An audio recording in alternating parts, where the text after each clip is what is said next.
So yung topic po natin today is God is the great I am. I know marami na pong beses natin itong narinig na sa preaching din po, sa Bible studies, sa journal, di ba po? At sa Sunday school. Sinupunta ng galing sa Sunday school.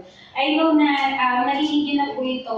And madalas sa topic po dun sa Exodus 3, 1-15, ang na-highlight po ay yung burning bush.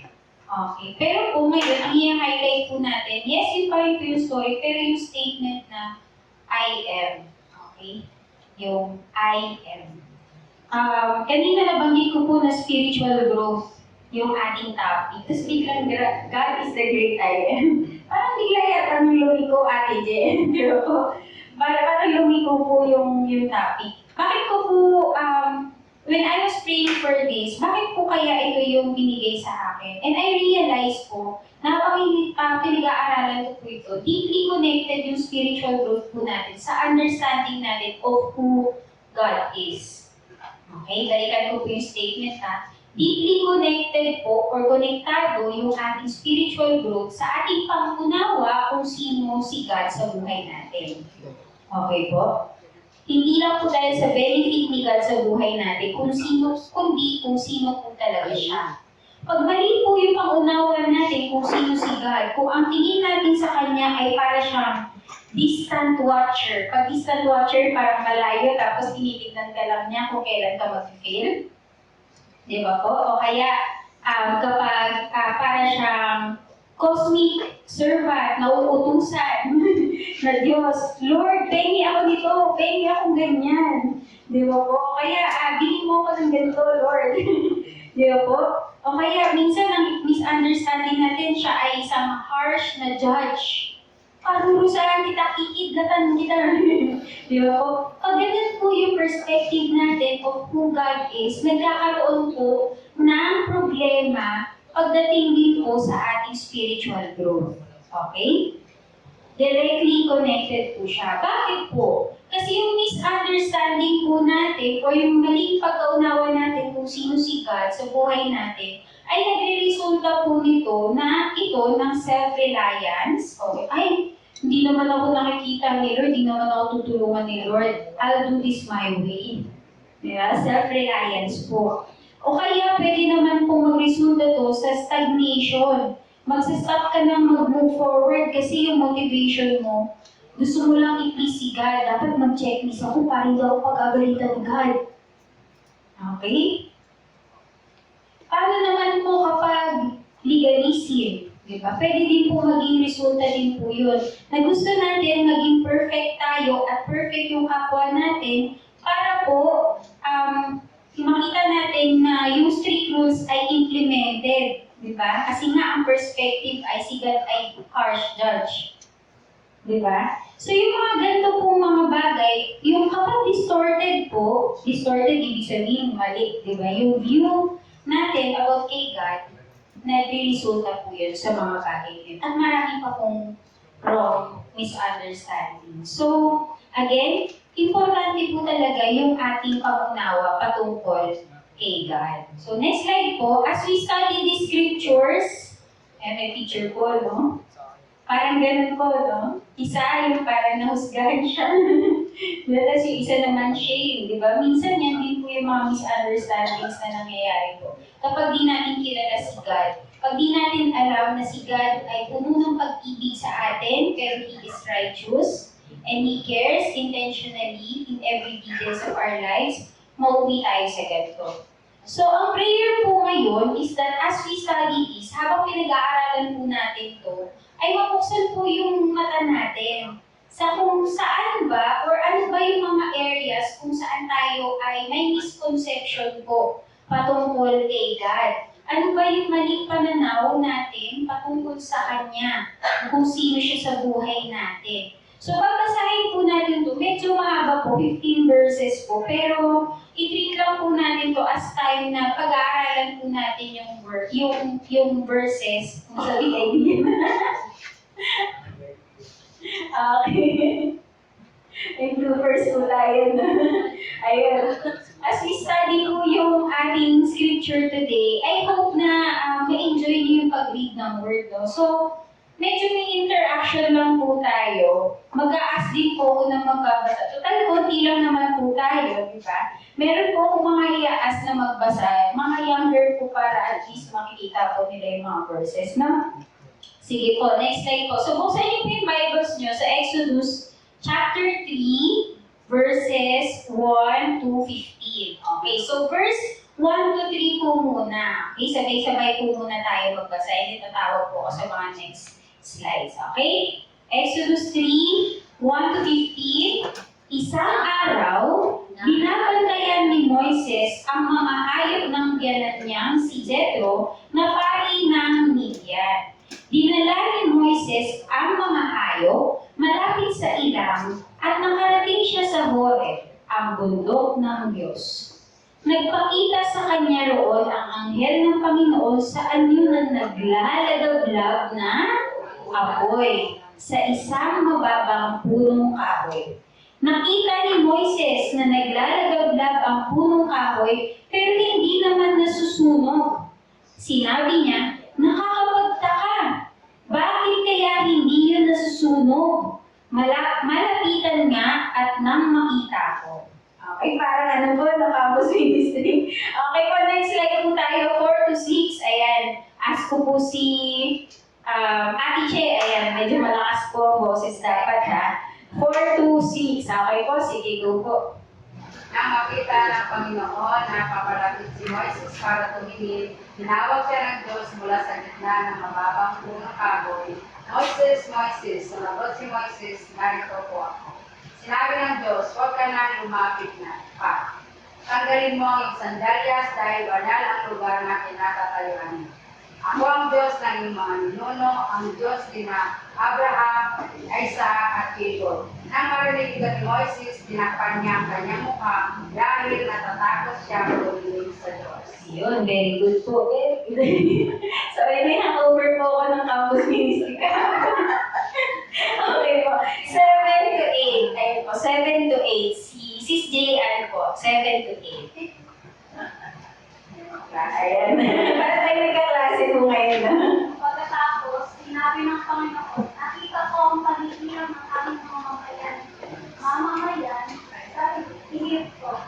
Narinig ko ang paghingi nila ng tulong dahil sa sobrang pagmamalupit ng mga namamahala sa kanila.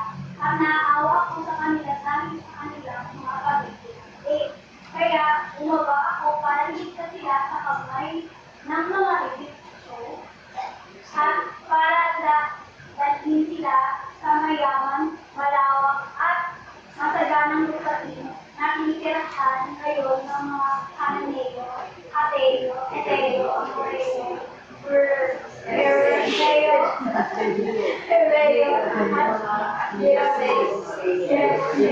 Ayan, parang pang twister lang po yung dulo. Next, si Pastor Alice, 9 to 12 hours. Narinig ko ang paghingi ng tulong ng mga Israelita at nakita ko kung paano sila inalipin ng mga Egyptian. Kaya ipapadala kita sa Paraon para palayarin ng mga mamamayan ng Israelita sa Egypto. Pero sinabi ni Moses sa Diyos, sino po ba ako para pumuntas sa Paraon at ilabas sa mga Israelita sa Egypto? Sinabi ng Diyos, sasamahan kita. Ito ang tanda na ako ang nagpadala sa iyo. Kapag nailabas ko na ang mga Israelita sa Egypto, sasampahin niyo ako sa mundo. Ayun, praise God. Last 3 na po tayo, ha? So, for 13 and 14 po muna, si Brother EJ. Sinabi ni Moises sa Diyos, kung sakali kong pumunta ako ngayon sa mga Israelita at sabihin ko sa kanila na ang Diyos ng kanilang mga ninuno ang nagpadala sa akin para iligtas sila at magtanong sila sa akin, ano ang pangalan niya? Ano po ang isasagot ko sa kanila? Sumagot ang Diyos kay Moises, ako ang Diyos na ganun pa rin. Ito ang isasagot mo sa kanila. Ang Diyos na ganun pa rin ang nagpadala sa akin. Okay, last verse, si Brother Archie. 15. Sinabi pa ng Diyos kay Moises sa Sabihin mo ito sa mga Israelita. Ang Panginoon, ang Diyos ng inyong mga ninuno na sina Abraham, Isaac at Jacob ang nagpadala sa akin sa inyo. Kikilalanin ako sa pangalang Panginoon.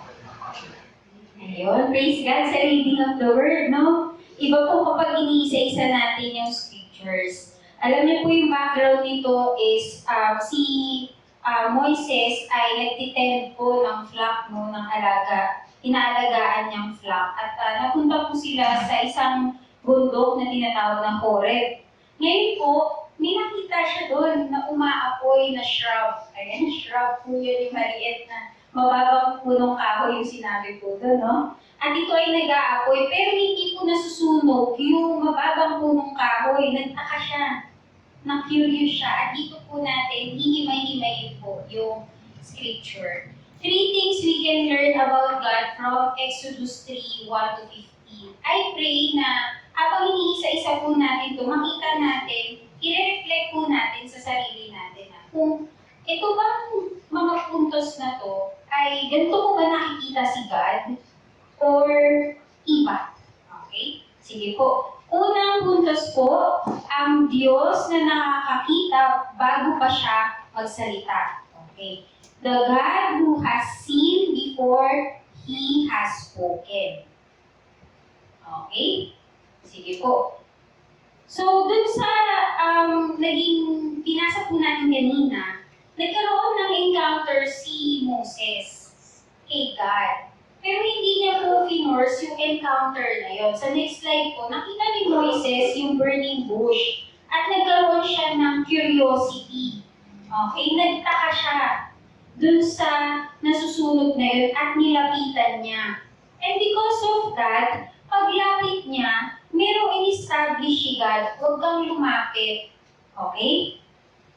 Huwag kang lumapit. Hubarin yung sandalyas mo, kasi ano daw yung lupang yon? Banal. Okay, holy. So the next slide po says, God established that He is God and He is holy. Banal yung presence ni God. At dahil naunawaan to ni Moises, nagkaroon siya ng holy fear. Okay? Hindi po yung fear lang na natatakot. Holy fear. Ibig sabihin po, ito ay equivalent to reverence. Na kapag meron kang holy fear, meron kang deep sense of awe kung sino si God sa buhay mo. Deep sense of respect and wonder kung gaano bang kamakapangyarihan at holy yung Diyos na ito at hindi po tungkol sa pagiging takot sa Kanya. Okay? Reverence, holy fear. In-establish yun ni God by saying, hubarin mo yung sandalyas. Ngayon po ba sa panahon natin, do we still see God as holy? Do we see Him as God Himself? Sometimes, napapaliit natin yung perspective natin of who God is based sa ating pagkaunawa kung sino siya. Nababox natin siya sa kung ano yung naunawaan natin sa Kanya from the past and kung ano yung na-experience lamang natin sa Kanya. Pero He is beyond that. Diba? Minsan dahil sa binabox natin si God, ang nangyayari po, nakakalimutan natin yung importance ng holiness din sa buhay natin. Na tayo na nakakakilala sa Diyos at mayroong buhay na relasyon sa Kanya, ay tinatawag din pong maging holy. Okay po? So, God established this holiness. Okay po?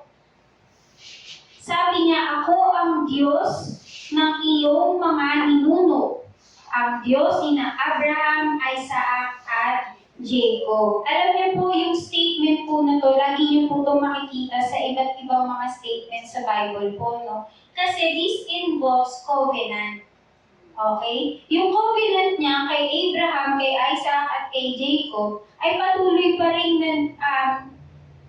it stands still, or ibig sabihin, in effect pa rin. Okay? Kahit nung panahon ni Moses. At kahit sa panahon natin ngayon. Okay po? Merong covenant. Nang marinig po ito ni Moses, tinakpan niya yung kanyang mukha. Okay?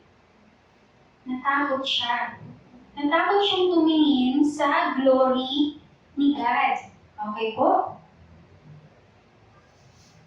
Nakita at narinig at nalaman. Alam niyo po yung sumunod na verse po nito, kanina na-establish natin holy. May holy fear, si God ay holy, siya ay Diyos. Yung minsan, ang misconception po dito ay dahil holy si God, nagiging distant yung tingin natin sa Kanya. Ay, hindi pala ako pwedeng makalapit sa Kanya. Diba? Kaya nga si Moses po ay nagtakip ng kanyang mukha, no? Pero alam niyo po, sa verse 7, ito po yung comforting truth, na kahit pala holy si God, kahit siya ay God Himself, at tayo ay dapat magkaroon ng holy fear sa Kanya. Alam niyo po yung sinabi niya dito patungkol sa Kanyang bayan ng Israel. Pagkatapos sinabi ng Panginoon, nakita ko ang paghihirap ng aking mga mamamayan sa Ehipto. Nakita niya yung pinagdadaanan. They are seen. Okay? Hindi S-I-N. S-E-E-N. Nakikita ng Diyos ang pinagdadaanan nila. Sabi pa dito, narinig ko ang paghingi nila ng tulong dahil sa sobrang pagmamalupit ng mga namamahala sa kanila. Naririnig. Okay? Narinig ng Diyos. Hindi lang nakikita, hindi lang sila seen, but they are heard. Okay? That's a powerful truth. Kung nagawa ni God yun noon, na nakikita niya yung paghihirap na dinadanas ng bayan ng Israel noon at naririnig na yung kanilang paghingi ng tulong, ganun din po ngayon. Tayo din po, ikaw kapatid, you are seen and heard and known by God. Hindi madali yung pinagdadaanan po ng mga Israelita sa kamay ng paraon noon. Pero, dito na patunayan na alam ng Diyos ang lahat ng kanilang pinagdadaanan. Seen, heard, and known. Let that sink in po for a while. Minsan iniisip natin, ay napabayaan na ako ng Diyos. O kaya wala namang pakialam sa akin ng Diyos. Kasi nga mali yung ating pagkaunawa sa Kanya. Ang tingin natin siya ay distant na Diyos o kaya a harsh na judge, napapagalitan tayo palagi. O kaya siya ay Diyos na pwede natin i-manipulate at putusan na Lord, bilhan mo ko nito, bigyan mo ko nito. Pero alam niyo po, siya ang Diyos na nakakita sa inyo, naririnig at nauunawaan kung ano ang inyong pinagdadaanan. This brings comfort to those whose trust is in the Lord. Okay po? Kanina na-establish po na siya ay holy God. And because of that, we have a holy fear. But it also established na kahit siya ay holy, hindi siya malayo sa atin. Hindi siya malayo sa iyo. At dahil doon, kung alam natin na nakikita niya tayo at naririnig niya tayo, ito ay comfort para sa mga taong nagtitiwala sa Diyos. Tama po ba? Amen po? Amen. Pero po, ito ay takot para po dun sa patuloy na gumagawa pa rin ng kasamaan. Yung tulad po ng injustices, ng oppression, ng evil deeds. Diba? Ito yung nagbibigay ng takot sa kanila kasi alam nila na hindi marapat yung kanilang ginagawa sa harap ng Diyos. Di ba po? Pero para sa atin na nagtitiwala sa Kanya, meron itong comfort. Okay po? What does this mean to you? Ayan. Ano naman po, Ate J, para saan naman po ito? What do I care about this? Joke lang po. What does this mean to you? Ibig sabihin po, the God who has seen, heard, and known the affliction of Israel is the same God who sees, hears, and knows what you are going through today. Hindi po madali yung panahon ngayon. Amen po? Parang yung amen dito with full conviction na. Amen. Kasi po totoo po, naghihirap po tayo. Yes, that's the truth. Pero alam natin na meron tayong Diyos na kung paano tinulungan at nakita sila noon, ay tutulungan din tayo dahil nakikita niya tayo ngayon. Okay po? Pero hindi po nag-end doon. Okay? Hindi po tayo nakafocus lang kung saan benefit nito sa atin. Anong benefit ni God? Sometimes nagiging consumer Christianity ko, no? What do I get from you, God? What do I get from this faith that I have? Yes, meron po tayong mga benefits po sa ating pananampalataya, pero hindi po tayo nag-i-end na para lang tayong nagko-consume at hindi po natin na-apply, no? Kapag po alam natin na si God yung nakakakita, nakakarinig at nakakaalam sa atin, lahat ng ating pinagdadaanan, dapat din maunawaan natin na siya ay Diyos. Okay, establish natin yung kanyang character. Siya ay Diyos na faithful, intentional, fully aware of everything. Okay? He is omniscient. Sabay-sabay nga po tayo. He is omniscient. With conviction po ulit. He is omniscient. Ayan, parang campus ministry po talaga yung dating, no? So, yun po yung una natin sa number 1. Okay? Sabi po kanina, ang Diyos na nakakakita bago pa siya magsalita. Dahil siya ay omniscient. Okay po? Yun po yung first character ni God. Number 2. Ayan. Ang pangalang hindi natin mapamamahalaan. Ayun, ginagalan ko po para hindi po kang twister. Sa Exodus 3:11-14 po, makikita natin doon, takot si Moses. Okay, may takot siya. Hindi po, undeniable po yun. Na syempre, haharap ka sa Pharaoh, di ba? Tapos alam mo na big ruler yun. Di ba, pwede kang mamaya, ano yun? Itakin ang ulo, pwede yun, di ba? Pag may kaharap ka, dato, sabihin natin, dato dito sa Pilipinas, no? Strong hesitation po yung meron siya. Sabi niya, di ba, sino po ba ako? Okay. Sino po ba ako para pumunta sa Faraon at ilabas ang mga Israelita sa Egypto? This indicates his hesitation, pag-aalinlangan. Nag-aalinlangan po si Moses. Okay? Natatakot din po siya, nahaharap siya sa isang malaking task. Sino po dito yung nabigyan ng malaking task? Okay. Pero mga tumutungan mo hindi. Di ba po? Pag tayo ay humaharap sa strong role na binigay sa atin, sometimes we have those hesitations po. We have those fear. Okay po? Minsan pag-harap tayo sa malaking boss, sabihin natin naharap sa president ng company ninyo kung saan kayo nag-work, o kaya president ng school kung saan kayo nag-aaral. Minsan nakakakawa po talaga. Pwede bang iba na lang? Okay, pwede bang wag ako? Sino po ba ako? Di ba po?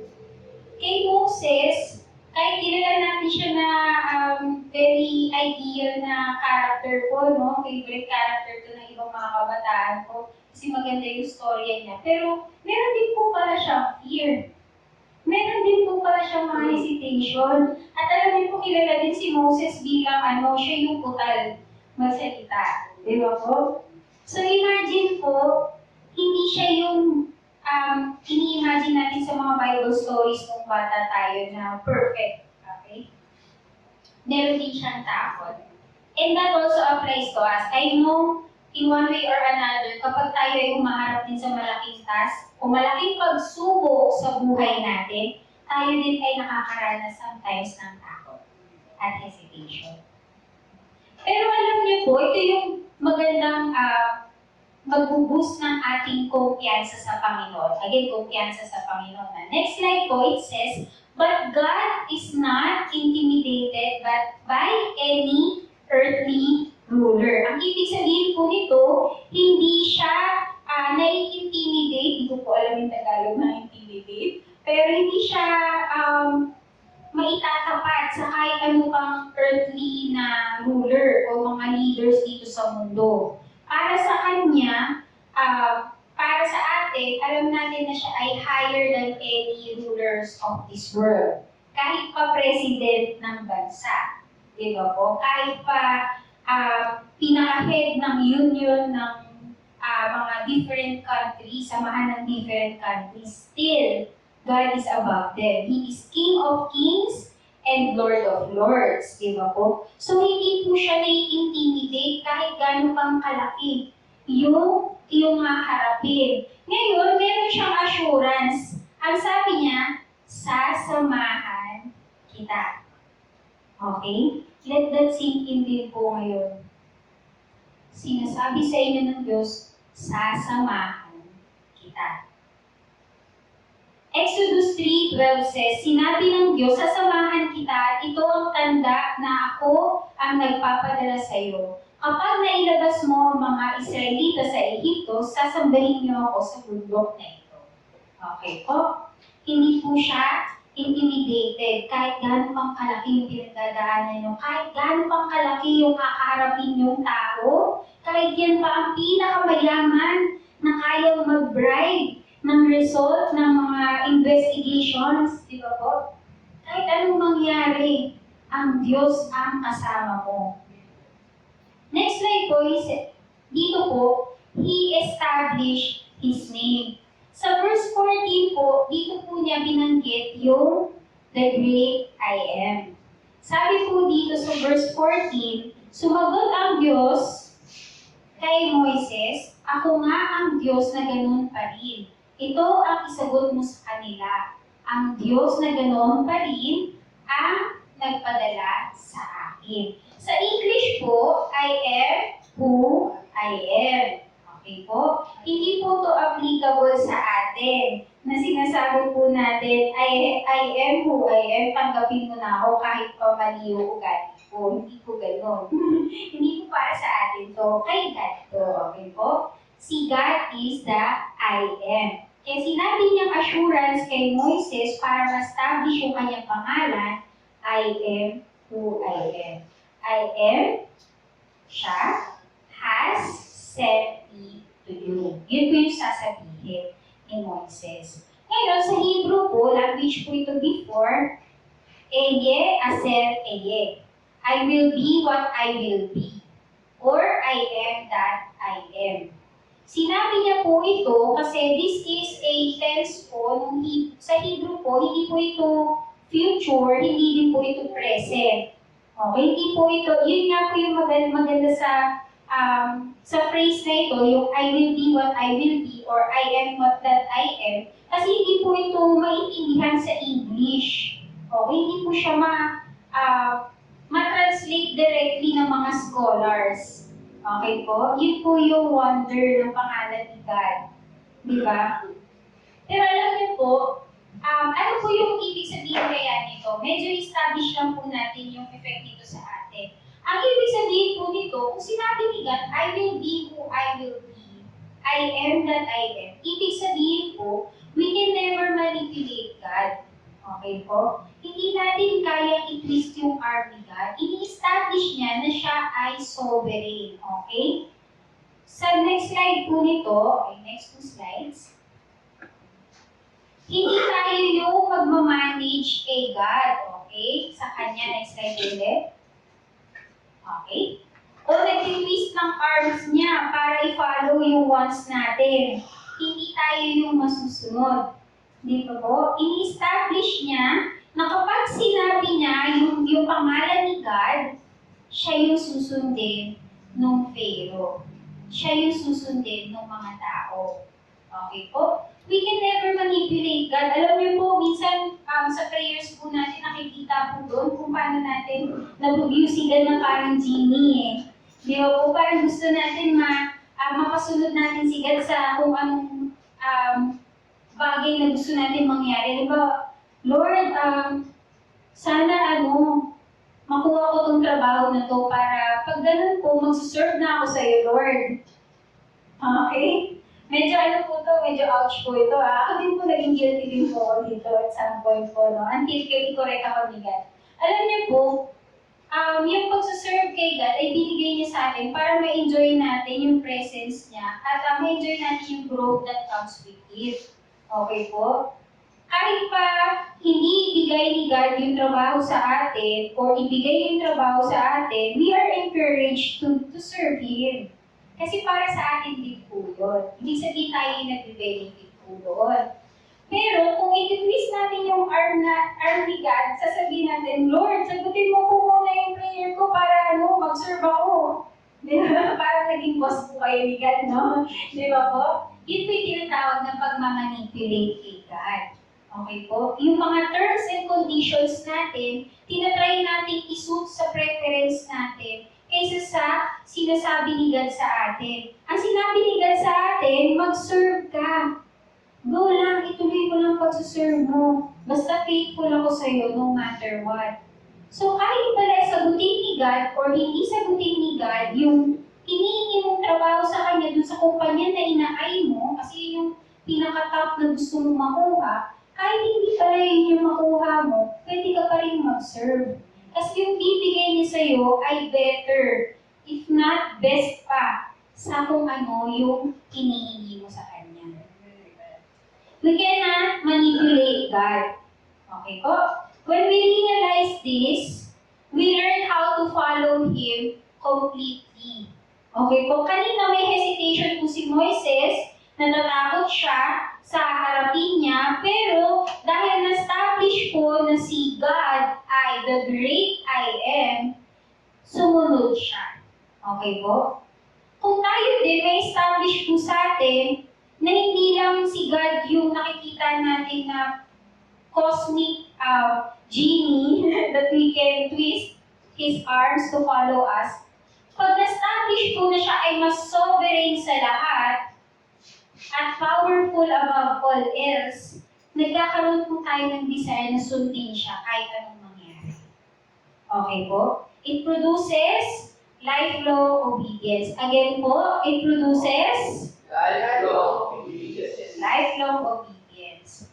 Alam niyo po, yung dynamics po noon sa mga false gods during the old times at yung mga mythical creatures po, yung mga people, sinasabi po noon na yung kapag alam ng tao ang pangalan ng isang god small g, okay po, or mythical creatures, kapag alam po nila yung pangalan, ginagamit po nila to para kontrolin.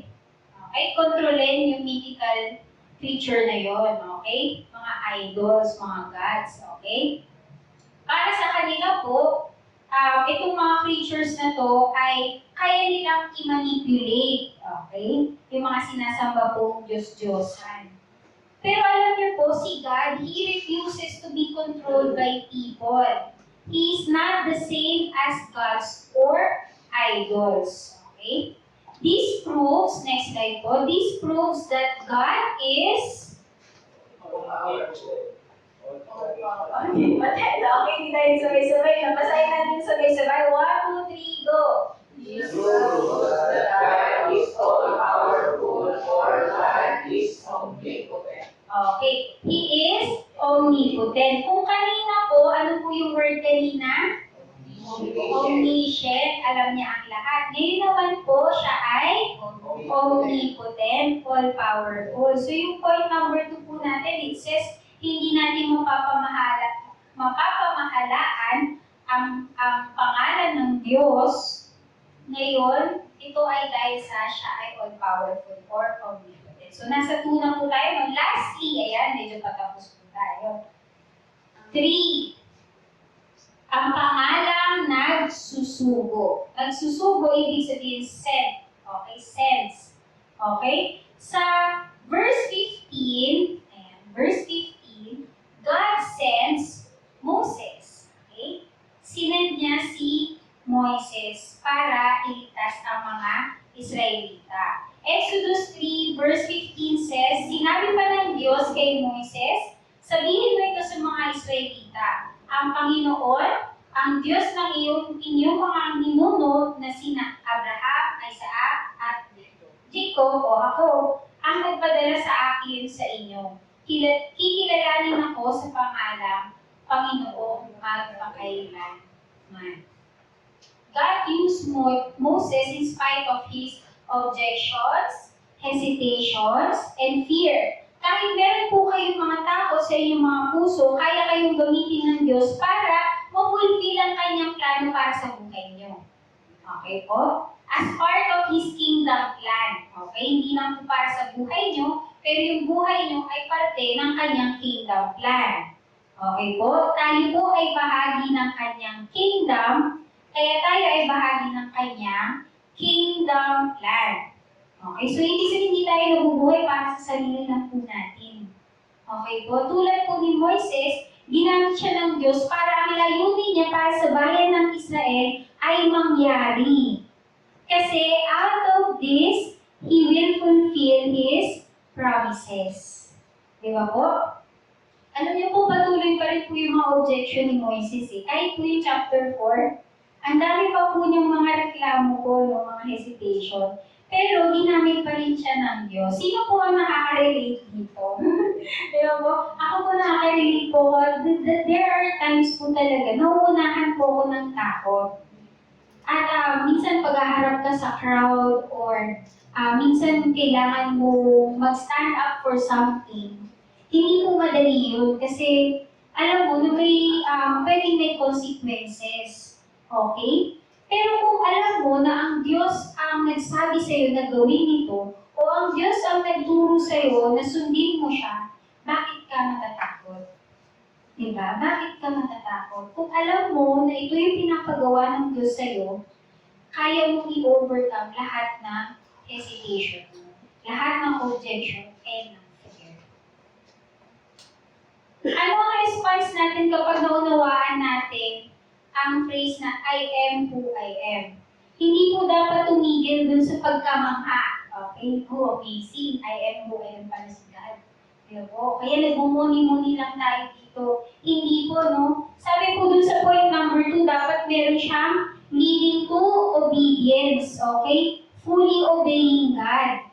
Kung kilala natin si God na siya ay omniscient, all-powerful, dapat mag-lead po tayo nito sa confidence na kapag sinunod natin si God, kasama natin siya.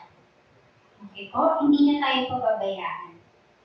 Alam mo po nung panahon na yun, somebody needed to go. Sa next slide po. Somebody needed to go. Somebody needed to speak. Okay? Parang kanta ko yung dating nito. Somebody needed to stand. Okay? In front of Pharaoh. Hindi po ito kanta. And still afraid, kahit takot, pumunta pa rin siya. Okay po, si Moses. Sino dito yung nakaharap sa ganun po, no? Sa ganun sitwasyon? Wala nang kikilo sa ganitong ministry. Ako na lang yung naiwan. Pwede kung ganito yung situation mo ngayon, no? Yung monologue na to. Naging monologue niya na po ba to? Di ba? Pero kung alam nyo na si God sa kasama nyo habang kayo ay naglilingkod, kahit wala po kayong kasama, tutuloy kayo. Kahit po mag-isa na kayo. Or sometimes kahit everybody's against you. Okay? Kahit makaranas ka pa ng panlalait ng mga kamag-anak mo. Kung yung anak mo lang na pumili ng magandang trabaho, di sana daw niya ka ngayon. Di ba? Pero, hindi sinabi ng Diyos, sundan niyo ako, ng buong pamilya niyo. Di ba? Sinabi ng Diyos, hindi panghawakan mo yung pananampalataya mo, maglingkod ka sa akin. Aanhin mo yung earthly na pagiging doon niya kung ikaw ay hindi mapupunta sa langit. Di ba? Aanhin po natin yung kayamanan sa mundong ito kung hindi naman natin makakapiling ang Diyos for eternity. Yung treasure talaga na dapat nating i-embrace ay yung treasure na binigay ng Diyos. Ito ay eternal life with Him. Yung relationship with Him. And so kahit ikaw ay may haharapin ng mga napakabigat na mga walls, napakatitibay na mga walls, okay lang. Tuloy ka lang. Sometimes, sometimes nakakapagod pong sumunod, nakakapagod pong maglingkod, pahinga lang. Pero tuloy pa rin po. Okay? Kaya kung meron kayong kakilala na sila ay nangihina, sila ay nag-pause, okay? At para bang nahihirapan ng makabalik sa paglilingkod sa Diyos. Kung gaano kayong in-encourage ng Word of God at ng buhay ni Moses, ganoon din yung gamitin niyo para ma-encourage po sila manumalik sa Diyos. Okay po? This truth should be accompanied by the understanding that as God has sent Moses, He was with him wherever they went. Alam niyo po kung gaano katagal ang pinagdaanan ng bayan ng Israel po. No? Pero kahit anong mangyari, true and true, kasama nila ang Diyos. Hindi sila pinabayaan. Alam niyo po, kahit anong mangyari, hindi po kayo pababayaan ng Diyos. Kasama niya kayo. Kasama niya kayo kahit paano pang mga pagsubok yung dumating. Kahit pa mag-attempt kayo mag-run away from Him. Pero hindi po yun kaya, no? Kasi He is everywhere. Di ba po? Pero, yun yung assurance natin. Sasamahan niya tayo. That's the same assurance, the next slide po, He's giving us today. Maybe you are full of fears, sadness, hurt, okay? And it's stopping you from following God. Marami pong mga bagay yung pwede mag-stop sa atin from following God.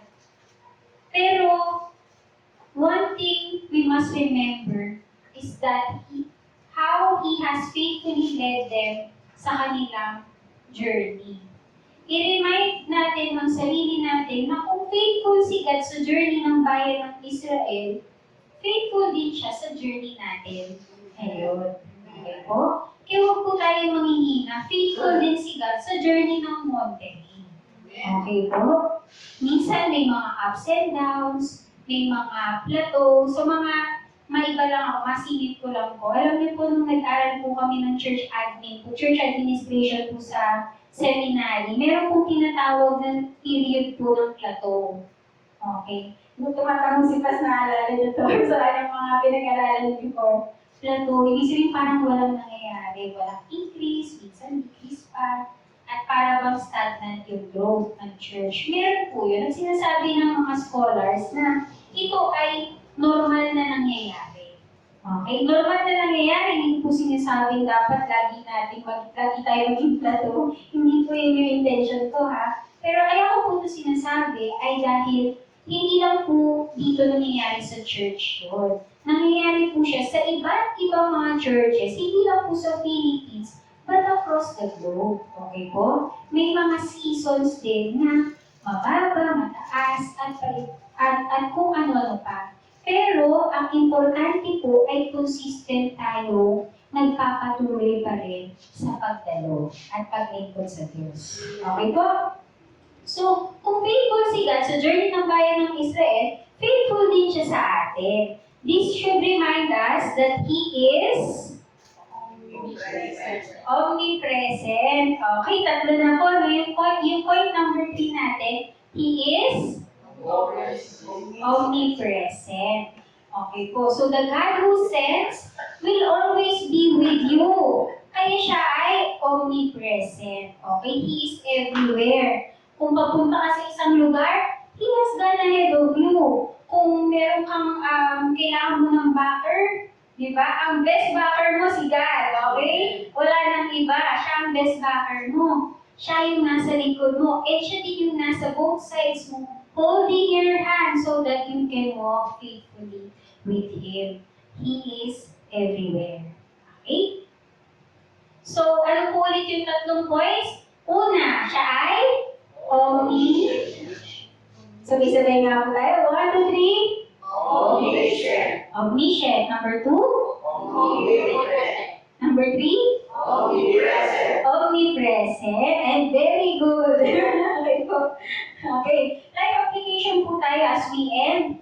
Sabi po dito, number 1. Tandaan na anuman ang pinagdadaanan mo ngayon, God sees, hears and knows them all. Okay? Ano man yung pinagdadaanan mo ngayon, God sees, hears, and knows them all. Remind mo yung sarili mo. Paulit-ulit. Tandaan mo. Kung pwede lang sa harap ng computer mo, yung wallpaper mo, sa phone mo, yan yung lagay mo. Okay? Kung saan kitang-kita mo para ikaw ay lagi ma-encourage. Number 2. Yan.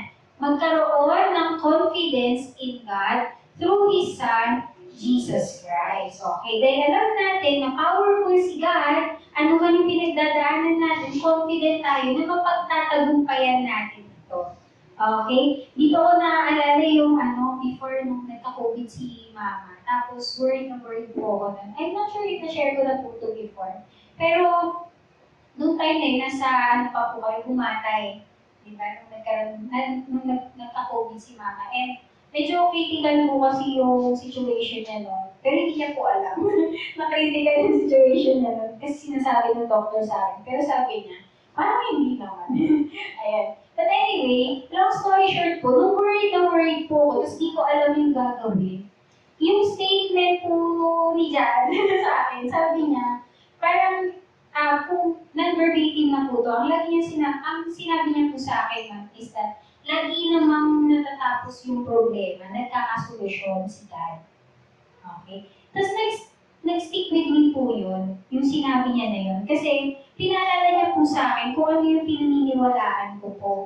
Niremind niya po ako na kahit anong mangyari, victorious na tayo. I just want to share that with you din, that we will have that confidence. Maybe parang ang hirap na nangyayari, parang feeling natin magulo-gulo, parang feeling natin sobrang down ng pinagdadaanan natin, na wala ng solusyon. Pero alam niyo po kapag may kumpiyansa tayo na ang Diyos natin ay all-powerful, siya yung powerful God na tutulong sa iyo ma-overcome yung pinagdadaanan mo.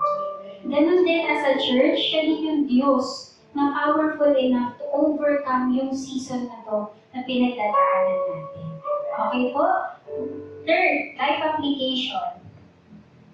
Okay? As a result po, dapat sumunod ng buong puso sa pagsugo sa atin ng Diyos. Okay? Sumunod ng buong puso. Maybe, natatakot ka na i-embrace yung bago mo role. Okay? Sa simbahan, sa work, at iba pa. Ngunit dyan ka nilagay ng Diyos. Okay? Dyan ka nilagay ng Diyos. Kasi meron siyang growth na gustong i-produce sa'yo. At higit sa lahat, dahil alam natin, nakasama natin ng Diyos, hindi tayo dapat sumuko sa pagsunod sa Kanya. I know na these past months may have been so hard. Yes, meron tayong mga na-miss na mga kasama din po natin dito sa church. Pero alam niyo po, I pray na the Lord would ignite again. Ignite again yung fire sa puso natin na sumunod sa Kanya. Kahit simple lang yung role natin, walang title. Actually, it's not about the title eh. It's about the posture of our hearts. When we serve God, we also worship Him. When we choose to obey Him, it's also our form of worship sa Kanya. Kaya tinitignan ng Diyos yung puso natin. Ito bang anak ko willing na magpagamit? Ito bang anak ko ready to serve kahit pa mag-isa siya? Kahit pa wala siyang kasama, kahit pa maliit yung kanyang role or malaki, kahit pa ang seed yung kanyang trabaho na ginagawa at walang nakaka-appreciate. Buong galak pa rin ba niyang gagawin ito? So I encourage you po dito sa tatlong life application mo that we try our best to apply itong tatlo po na to. And kung meron po tayong kakilala ng hihina, i-share po natin to sa kanila. That is the role of the church to edify one another, pagpalakasan sa isa't isa. Yun po yung role natin through the power of the Holy Spirit. And so, ngayon pa lang, i-embrace natin yung role na yun, palakasan po tayo, no? Para sama-sama po tayo, magkakaroon tayo ng kumpiyansa at patuloy tayo maglilingkod sa ating Diyos na nakakita, nakakarinig at nakakaalam ng lahat ng ating pinagdadaanan. Siya ay all-knowing, all-powerful, and all-present. And so for our big idea for today, babasahin po natin ng sabay-sabay. 1, 2, 3, go! I will hold to God, the great I am, For He is all-knowing, all-powerful, and all-present. Ayun po tayo lahat. Eh, basahin natin once more, pero yung mas masigla. Okay, mas masigla po sa pagbasa. Okay, 1, 2, 3, go! I will hold on to God, the great I am, For He is all-knowing, all-powerful, and all-present. Praise God. Palakpakan po natin ang